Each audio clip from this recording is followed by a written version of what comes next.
es necesario que hagamos algunas precisiones con respecto al bautismo. Si bien pareciera no ser necesario aclarar el punto, una vez más refrendamos la noción básica de que bautizarse consiste en la inmersión total del creyente en aguas corrientes. De ningún modo sirve sumergirse en aguas estancadas, por ejemplo de una alberca o pileta. De modo que se hará en el mar, un arroyo, río, lago o laguna con movimientos de agua, o bien en una pileta de inmersión ritual, las cuales reciben sus aguas vivas. A partir de aquí, en este escrito, dejaré de usar la palabra bautismo y la emplearé la palabra inmersión para evitar cualquier duda. Muchas son las preguntas que el creyente puede hacerse con respecto. ¿Hay un solo tipo de inmersión o más? ¿Debe sumergirse diciendo palabras específicas? ¿Es necesario que haya personas acompañando? ¿Es válido el llamado bautismo de aspersión? Etcétera. Trataremos de responder estas cuestiones conforme exclusivamente a aquello que la propia Escritura se desprende. Pero obviamente es necesario ver lo que el pueblo de Israel a lo largo de su historia ha hecho, no solo entendido. Pues no vemos contradicciones entre lo que Yeshua y sus seguidores hicieron y lo que hemos aprendido a lo largo de la historia del pueblo. Lo que primero debemos dejar asentado es que la inmersión no surge de la nada del Nuevo Testamento.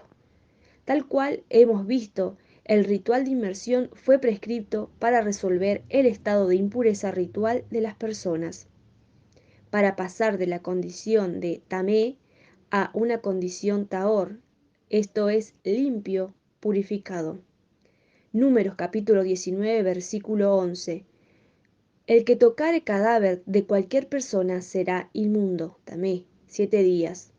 En versículo 12, al tercer día se purificará con aquella agua y el séptimo día será limpio, tahor. Este tipo de inversión puede verse en numerosos ejemplos. Algunos de ellos son los siguientes: mujer luego de dar a luz, contaminación con muerto, o persona con lepra, hombre con flujo, y mucho más. Esto que acabo de escribir puede encontrarse en cualquier tratado judío que explique las leyes de Tevilá. ¿Se agota aquí la cuestión? Si fuere solamente el aspecto de purificación lo que tomare en cuenta al momento de hablar de la inmersión, es evidente que aquí no terminaríamos. Pero las inmersiones llevadas adelante por Juan el Bautista nos indica otra cosa, pues no se habla solamente de una inmersión de purificación como lo nombré. He tenido ocasiones de leer un trabajo desde el llamado judaísmo mesiánico, en el cual una de sus solapas se hace hincapié en que el bautismo no sirve para perdón de pecados.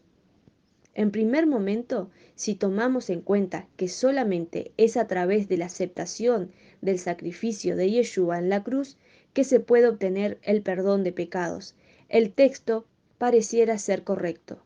No obstante, es posible que alguna intención oculta se encuentra en esta afirmación. No digo que la afirmación en sí, pues estoy de acuerdo en que sumergirse en una mikvé no genera perdón de pecados, pero eso no debe hacernos perder de vista el siguiente pasaje de Marcos capítulo 1, versículo 4. Bautizaba Juan en el desierto y predicaba el bautismo de arrepentimiento para perdón de pecados. O sea que si bien la inmersión no perdona los pecados, sí hay una inmersión que se hace como acto para perdón de pecados. Y esto es lo que el judaísmo rabínico ahora no dice y que obviamente aquellos que abrevan de esa doctrina no la van a saber nunca. Ya en el escrito anterior he explicado por qué es necesario ese acto simbólico de muerte a vida. Algo más y muy importante debemos remarcar. Está claro que hay diferentes motivos por los cuales una persona participa del acto de inmersión, por lo cual no puede hablarse de una sola clase de bautismo. Entonces surge la pregunta: ¿Cómo se explica el texto siguiente? Efesios capítulo 4, versículo 5. Un Señor, una fe, un bautismo. Bueno, es sabido que siempre decimos que un versículo debe verse dentro del contexto en el cual se ha insertado, y sólo así puede entenderse. Y esto no es muy complicado, pues basta con analizar el contenido de los versículos. Efesios capítulo 4, versículo 1. Yo pues, presto en el Señor, os ruego que andéis como es digno de la vocación con que fuisteis llamados. Conforme a Hechos, capítulo 22, versículo 21 al 23, lo más probable es que Pablo se encuentre preso en Roma. Recordemos en Efesios capítulo 3, versículo 1, que sería encarcelado por predicar el Evangelio a los gentiles. ¿A qué vocación ha sido llamado? La propia respuesta está en Primera de Pedro capítulo 1, versículo 15. Como aquel que os llamó es santo, sed también vosotros santos en toda vuestra manera de vivir. Filipenses 1, versículo 27 y 28. Solamente que os comportéis como es digno del Evangelio de Cristo, para que os sea que vaya a veros o que esté ausente, oiga de vosotros que estáis firmes en un mismo espíritu, combatiendo unánimes por la fe del Evangelio, y en nada intimidados por los que se oponen, que para ellos ciertamente es indicio de perdición, mas para vosotros de salvación, y esto de Dios.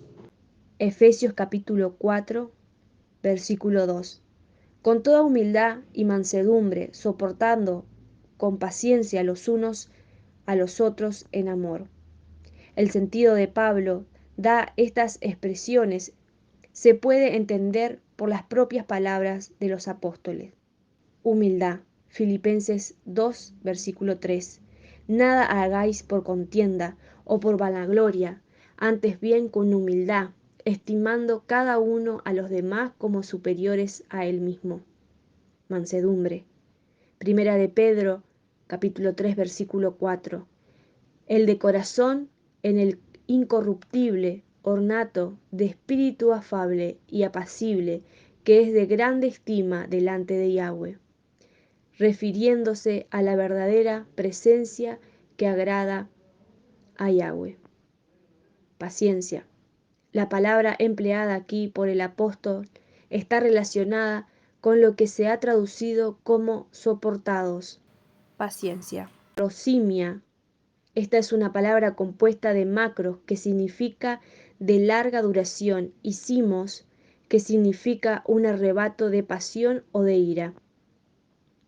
Con lo cual vemos que la paciencia es esa cualidad que debe tener el creyente de no caer en el arrebato de ira para con los hermanos. Efesios capítulo 4, versículo 3 y 4.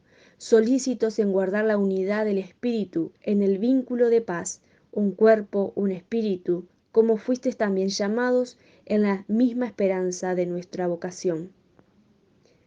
Es la unidad creada en la morada de Ruach HaKodesh.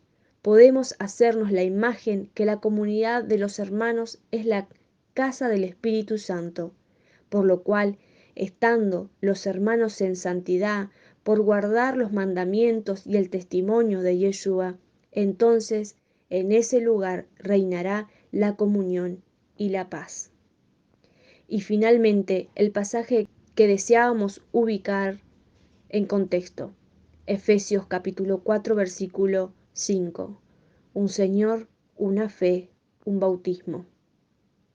Observando los versículos anteriores, nos cuesta apreciar que en todo lo que se está hablando de la unidad del cuerpo de Yeshua, cumpliendo con la vocación de santidad a la cual han sido llamados, humildes y mansos, tardos para la ira, y en ese espíritu de unidad teniendo un solo Señor, un solo amo al cual obedecer, una sola cabeza por sobre todos, quien es Yeshua, a partir de la fe en un sacrificio y resurrección, en sus promesas, esperanza de redención, Y como no podía ser de otra manera, solamente identificándose con él. Como no podía permitirse de otra forma, sumergiéndose en las aguas para morir simbólicamente y renacer identificándose con un solo amo, lo cual es reafirmado por los versículos siguientes. Para definirlo con sencillez, el versículo cuestionado apunta a que no puede alguien identificarse con Yeshua y luego con Pablo y luego con Pedro. Y si a alguien todavía le queda alguna duda acerca de que Pablo quiso decir, dejemos que el apóstol hable. Primera de Corintios capítulo 1 versículo 12 y 13.